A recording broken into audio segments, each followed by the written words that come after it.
pouco a ver com a história, né, da exploração espacial. Definiram 100 quilômetros de altura e deram o nome para a linha de Kármán. Os Estados Unidos, eu vim com a camiseta até com os projetos aqui americanos, ó. O projeto Mercury, dizem que ele não chegou ao 100, né?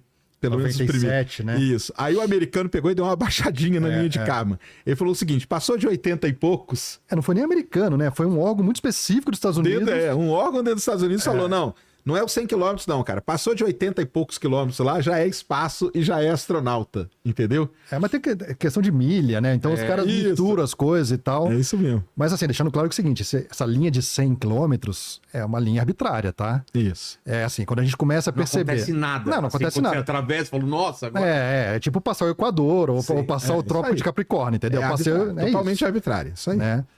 Mas o ponto é que, assim, a partir daquele momento, você já começa a ter uma quantidade muito pequena de moléculas da atmosfera. Então, ali já é um negócio onde, já dá para colocar um satélite que a molécula não vai frear tão rápido, porque o que acontece? O que é um corpo em órbita? Um corpo em órbita é um corpo que está alto, né? Está normalmente acima de 100 km, mas mais importante do que isso, ele tem que ter uma velocidade muito alta em direção ao horizonte. Isso é até uma dúvida que, assim, todo mundo acaba tendo, e eu entendo porque as pessoas acham que as coisas que estão no espaço não têm gravidade.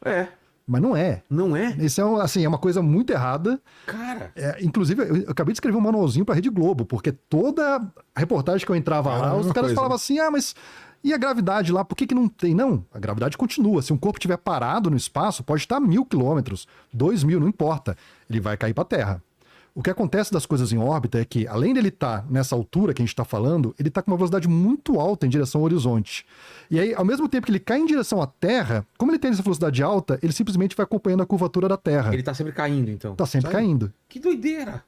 E por que ele não cai para valer? Porque, como ele está indo muito rápido para frente, ele simplesmente acompanha a curvatura da Terra. Aí cada objeto... É uma força o quê? Cada objeto tem a velocidade mesmo. É a velocidade para manter ele em órbita. Cara, vou te fazer uma analogia para não ter dúvida, tá? Então, imagina que você criou uma torre aí de 200 metros e colocou um canhão lá em cima. E aí você disparou esse canhão meia bomba. Aonde que a bola vai do canhão? A bala vai? Assim, se você disparar bem fraquinho, ela vai cair, certo? Aí você coloca um pouco mais de energia nessa história aí. Mais pólvora. Mais pólvora. Ela vai um pouco mais longe. Isso. Vai chegar uma hora que você vai colocar tanta energia que você vai disparar ela tão longe que na hora que ela começar a cair, ela vai estar acompanhando a curvatura da Terra. E isso é um corpo em órbita. Por que não dá para fazer isso numa torre de 200 metros? Porque tem atmosfera. A atmosfera começa a frear, aí ele cai. Sim. É o arrasto que a gente chama. Por isso que você tem que fazer acima dos 100 km, que é essa linha arbitrária, porque ali já começa a diminuir. Mas mesmo a 100 km, a estação espacial está em torno de 400 km. Se eu não corrigir a velocidade da estação de tempos em tempos, ela cai. Isso aí. Então tem que ter combustível, então? Sim. Ela tem 2 naves russas, né? As Progress, que são as naves russas. Que ela empurra. Achei que era inércia. Elas têm um motor. A Rússia manda a nave de tempo em tempo, leva carga, mas também ajuda a empurrar a estação espacial para ela voltar a ter a velocidade correta. Tanto quando começou a guerra da Ucrânia, né? Era uma quando começou a guerra da Ucrânia com a Rússia, o cara lá, o Rogozin, que era da Roscosmos, lembra aquele negócio dos Estados Unidos apoiando e tal? O Rogozin falou assim, não esquece não, que quem mantém a estação aí voando são os motores da Rússia. E qualquer coisa eu desligo e ela cai nos Estados Unidos. O cara falou isso numa boa, entendeu? E aí vai depender, por exemplo, o Sol, ele tem momentos que ele tá mais ativo e menos ativo. Quando o Sol tá mais ativo, ele esquenta mais a atmosfera expande mais. Então, uma atmosfera mais expandida freia mais rápido a estação espacial, ela cai mais rápido. Então, você pode derrubar a estação espacial em questão de pouquíssimos meses a um pouco mais prolongado. Vai depender da época da máxima solar, né, que a gente chama. E satélites, mesma coisa? Mesma coisa. Só que aí, quanto mais longe... combustível também para satélite? Precisa. Os Starlink usam motor elétrico, motor iônico. Motor de íons de argônio, se não me engano.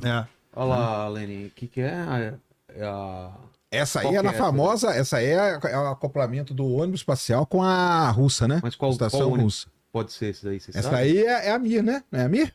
Não, ele quer saber o ônibus. É o ônibus. É que tá bem na sombra o nome do ônibus ali. Não dá pra ver. Ele tá fazendo... O que eles estão fazendo aí? Eles estão... Não, ali ele foi pro espaço e acoplou, ó. Tá vendo ali, ó? Ali ele tá acoplado. O ônibus espacial, ele era uma nave que ele tinha aquela portinha ali que tá acoplada. Sei. As naves que tem, a gente chama de airlock. Porque é o seguinte, imagina que você abre um negócio ali no espaço, você não pode, né? É. Porque tem uma diferença de pressão, morre todo mundo. Só que tem algumas naves, como o ônibus espacial, que ele tinha uma câmerazinha. Então ele fechava, tudo ficava aberto e só aquela câmerazinha ali que abria pro cara sair ou pro cara acoplar, ou coisa do tipo, entendeu? Então aquela câmerazinha ali, ela tá pressurizada no caso, entendeu? E aí ele acopla com a estação. Então o ônibus espacial ele chegou a acoplar com algumas estações, com a Mir, depois acoplou com a estação espacial, entendeu? Hoje não tem mais ônibus espacial. Né? E a estação espacial só existe por causa do ônibus espacial. Né? Só. Ele levava as partes prontas dentro dessa parte de carga que você tá vendo aí. E aí foi montando pedaço a pedaço dela, né? Demorou quase uma década. Mais de uma década para montar a estação inteira.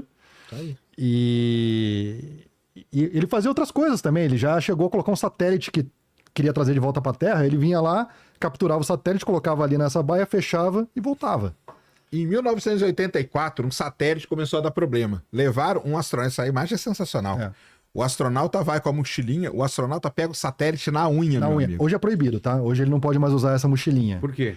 Porque é muito perigoso, cara. A mochila é perigosa? Porque ele não tava amarrado, não tinha, não tinha nada cabo. Que prende ele. Ele só tinha esse jetpackzinho dele lá. Cara, esse cara é um cowboy mesmo, né, cara? Não, isso era a raiz, cara. Ele sai voando assim, pega o satélite, traz o satélite e prende o satélite no compartimento de carga do ônibus espacial e o satélite volta para dar manutenção nele. Os primeiros soviéticos, cara, olha que coisa maluca. O cara, quando entrava em órbita, o módulo não parava, ele só freava, ele abria a portinha, pulava, abria um paraquedas. É sério? Sério. E aí as primeiras caminhadas espaciais, o cara abria a escotilha... Aí, ó. Olha. Olha lá o cara pegando o satélite na unha. Para, cara. Ele saiu...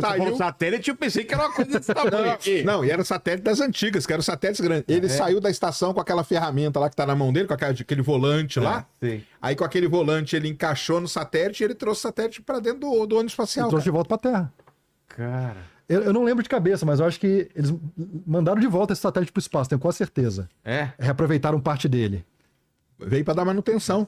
Era possível fazer isso. Hoje não é possível fazer isso. O telescópio Hubble, ele só conseguiu funcionar da maneira correta porque existia ônibus espacial. Fizeram uma correção lá? Os caras foram lá e trocaram o espelho, né? Nossa. Eles colocaram tipo um óculos, né? Tipo um óculos. O Hubble, quando subiu, ele foi com problema no espelho. Quando fez a primeira imagem dele, foi um drama. A NASA quase acabou nesse dia aí, né? Tava borrada. A imagem estava borrada. Gastaram zilhões e a imagem... Bilhões, no caso, e a imagem estava borrada.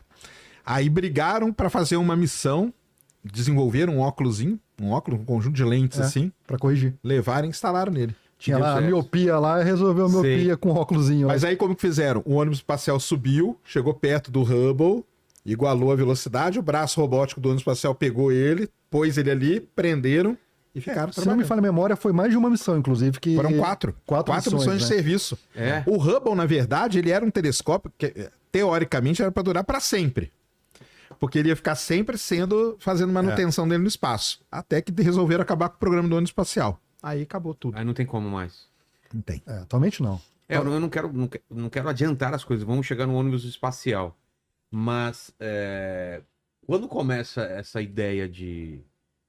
a ideia, acho que de o homem ir para o espaço é muito antiga, mas quando realmente temos alguma possibilidade de ir mais alto, começa com avião, como que é essa história? Ela tem dá para colocar um ponto inicial da exploração espacial? Cara, se a gente pegar antes da parte prática, pegar a parte teórica, lá no começo dos anos 1900... Teórica é gente pensando pensando em ir para o espaço. Tem os chineses, né? O pessoal fala que os chineses foram um dos primeiros a pensar. Porque assim, os caras já sabiam da pólvora. Fogo de artifício desde a Idade Média, né? Verdade. E tinha um romeno, começou a lançar uns foguetes na Romênia em 1800 e alguma coisa. Foguetinho assim, de pai... Metia num barco no rio, lançava lá um foguete que começou a subir mais do que o normal, entendeu? E aí até um cara que é herói na Romênia hoje em dia por causa disso. Tudo acontecia muito ali na região da União Soviética mesmo, nessa época, né? E aí você teve vários soviéticos trabalhando na ideia. Mas com... Um dos mais famosos desse período aí é o Tsiolkovsky, né? Que aí ele fez várias equações. Ele criou a famosa equação do foguete, que a gente chama. Que é a equação que relaciona o empuxo com peso, com combustível. Acha a foto dele. Como chama o cara? Agora como que vai soletrar o nome dele, hein? Mas é complicado. Mas como pronuncia? Cara, eu não sei se eu pronuncio certo. Coloca a equação do foguete que é melhor. O sujeito. É um monte de consoante. Tsiolkovsky. Eu chamo de Tsiolkovsky. Nem sei é assim que fala. Tá. Mas é engraçado que era União Soviética.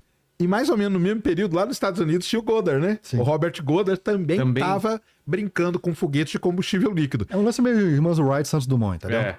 Então, olha que interessante, né? A gente, antes de vir Guerra Fria, corrida espacial, que ela se intensificou na Guerra Fria, que foi Estados Unidos e União Soviética, Exato. lá atrás, anos antes, Já né? acontecia essa Já disputa. acontecia. Não, não tinha uma disputa, É, mas era... mas eram os dois É, eu acho que eles nem protagonistas. sabiam